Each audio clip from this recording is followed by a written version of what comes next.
At last, some demon lore has been actually given to us. We've been waiting a good portion, actually, rather. I'm sure a lot of people have been waiting since the introduction of the word devil itself. Like, since then, I think, like, the question about devils in the large expanse really spread out. Because, I mean, in the first one, it was like, okay, yeah, we know about the anti-magic devil. But it was still in a spot where it's like, okay, yeah, we can be patient for that. It's something on the back of our minds, but I'm sure that we can wait. And then we got this other devil in there, and then he brought up like the devil hierarchy and the realm where all these other devils live. And that's when things kind of got into like we need answers, please. We really like some answers to this whole setup. We get some in this chapter, but that's where it left off in the last chapter. Asta is now, in this rage state. He's lost control.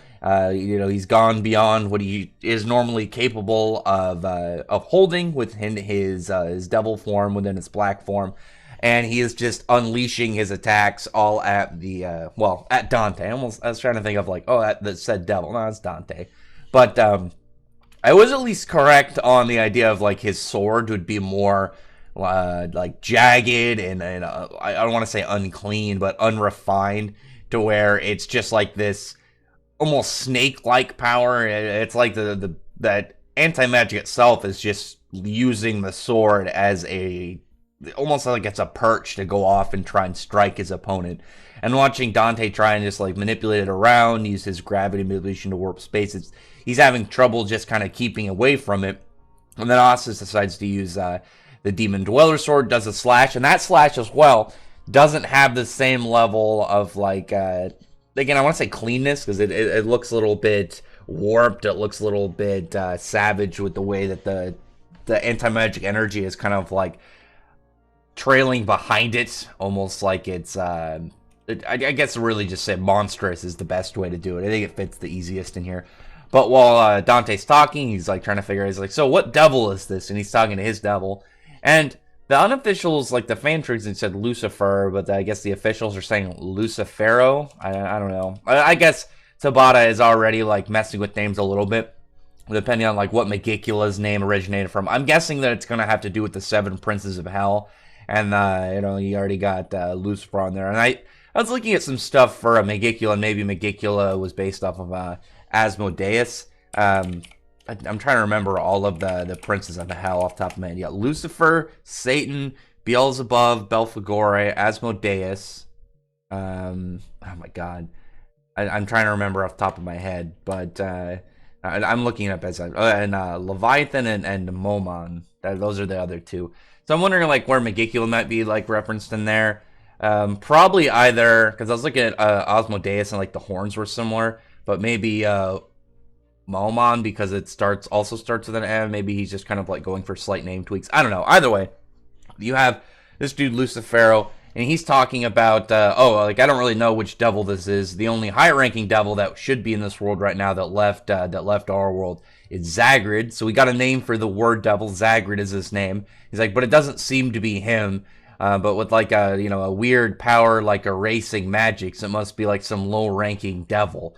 And I know people are gonna. The thing that annoys me about this one is he's like saying it's probably a low ranking with nobody with paltry magic. So it's still gonna be in that. You're still gonna hear from some of those people that think anti-magic is magic. If it gets decided by Tabata that it ends up being that, then I won't complain. But until then, I don't think it is. I still see it as described as like this anti-magic energy, some opposing force to magic, some opposite end, like antimatter to matter.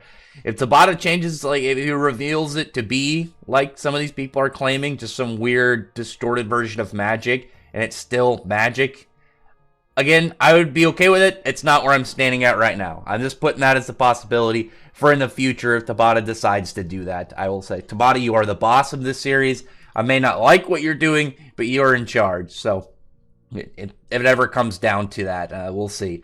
But here you have Dante just lifting up like large masses of rock, and he's like, just so you know, this is going to be pretty fine for us because the Dark Triad are all possessed by the highest ranking devils. So I'm guessing the 3 that control them are all going to be like devil princes, like princes of the afterlife of hell. Just assuming that they're going to go with, Tabata's going to go with the 7 princes of hell. Maybe, because he's already got Lucifero as for Lucifer. So we'll see.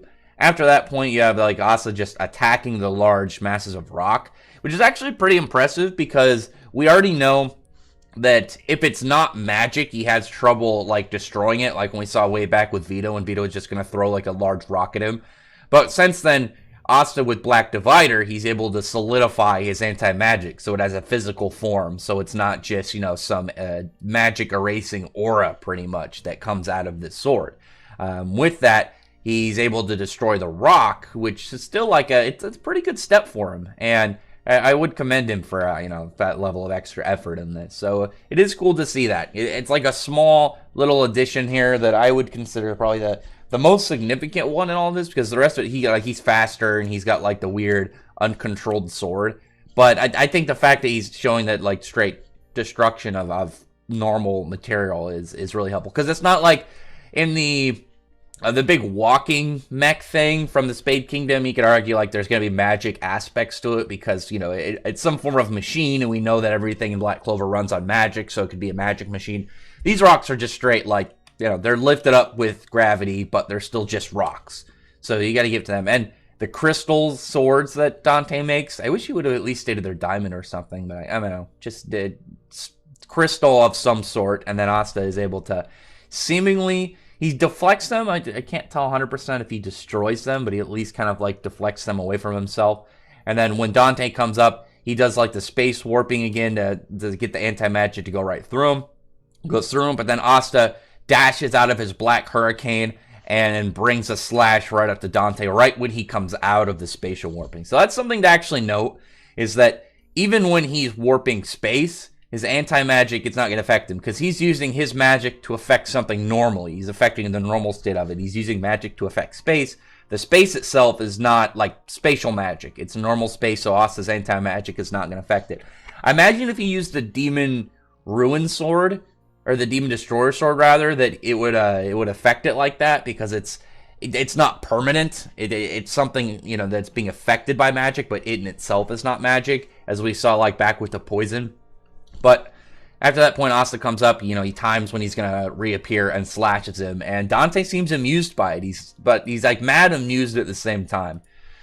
But I want to talk about, for the most part, the rest of this, probably the next 2 or so minutes, about the thing in this chapter that I found the most intriguing. And also, just as a side note, when you look at Asta's tail in this, it doesn't look full. There's like chunks of it not connecting fully.